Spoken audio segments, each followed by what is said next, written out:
We are going to solve this differential equation along with this initial condition. Here we have dp over dt is equal to square root of p times t inside. And because we have p times t inside of the square root, this is the same as square root of p times square root of t. That's okay for us to do. And in order for us to collect all the p's together with dp and all the t's together with dt, I can just divide both sides by square root of p and multiply dt on both sides. It's going to look like dp over square root of p, and that's equal to square root of t right here, and we have the dt. And we're ready. But then in order for us to integrate the square roots, perhaps let's change them to the power. Here we have 1 over square root of p. So to write that as a power, this is the same as p raised to the negative 1/2 power, and we have the dp. And then on the right hand side, square root of t is t to the positive 1/2 power. This was in the denominator, so that's a negative power, and this is just on the numerator, so positive power. And we can integrate both sides now. Add 1 to the exponent. Negative 1/2 plus 1 is positive 1/2, and divided by positive 1/2, it's the same as multiplying by 2 over 1. On the left-hand side, we get 2, and this is p raised to the 1/2 power, and you don't need to put down the plus c right here. This is equal to, integrate this, we add 1 to the exponent, 1/2 plus 1 is 3/2, and we have to divide it by 3/2, which is the same as multiply by 2/3. 2/3 t to the 3/2 power, and here I will put down a plus c. And perhaps I can try to isolate p, and that's just do it like as usual. Isolate the p first, and then at the end we plug in the initial condition. In fact, you can plug in the initial condition right here as well, and then solve for the c right away. Either way, it's fine. To get p by itself though, let me multiply 1/2 on both sides, so they cancel. So the 2 and the 1/2 cancel. And on the left hand side, we have p to the 1/2 power, which is square root of p, and this is 1/2 times 2/3. We multiply, we get 1/3. 1/2 times 2/3 is 1/3, and then t to the 3/2 power. And then we also take 1/2, multiply with c, but this is like the first constant, so I label this as c1. If I do 1/2 times c1, it's just 1/2 c1, but it's a constant times another constant.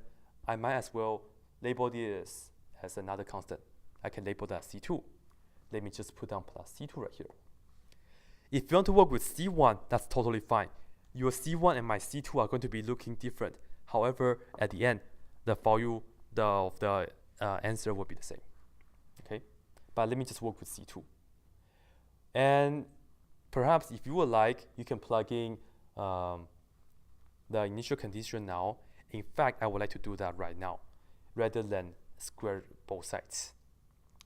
And the reason for that is because if you square both sides, we're going to end up with like plus minus when you want to solve for c.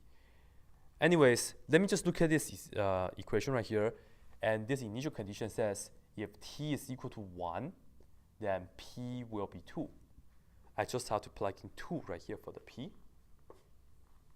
So we have square root of 2, and this is equal to 1/3.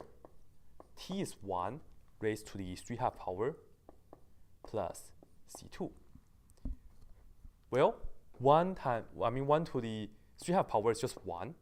So this is just square root of 2 equals to 1/3 plus c2. And my c2 is going to be, subtract 1 on both sides, square root of 2 minus 1/3.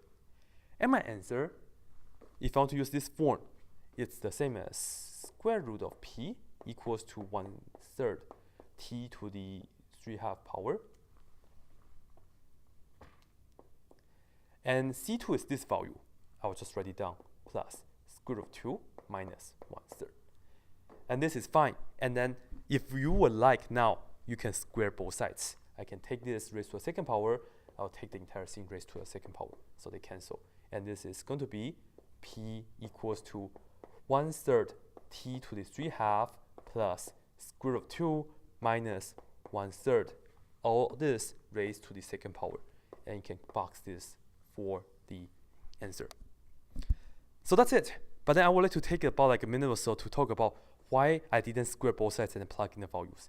Because if I do that, I get p by itself, and this is equal to 1/3 t to the 3/2 power plus c2 raised to the second power, isn't it?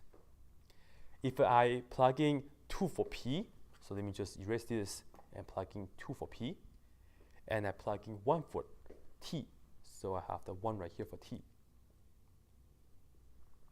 The problem is, how can I solve for c2? Well, I have to square root both sides. And it's kind of doing something that's kind of redundant, isn't it? But then the problem is, when you square root both sides, you have to put a plus minus. And you have to think about which number is it, the positive version or the negative version. And in that case, you will actually have to refer back to the previous statement. The previous statement says we had a positive square root of p, so you will have to choose the positive version.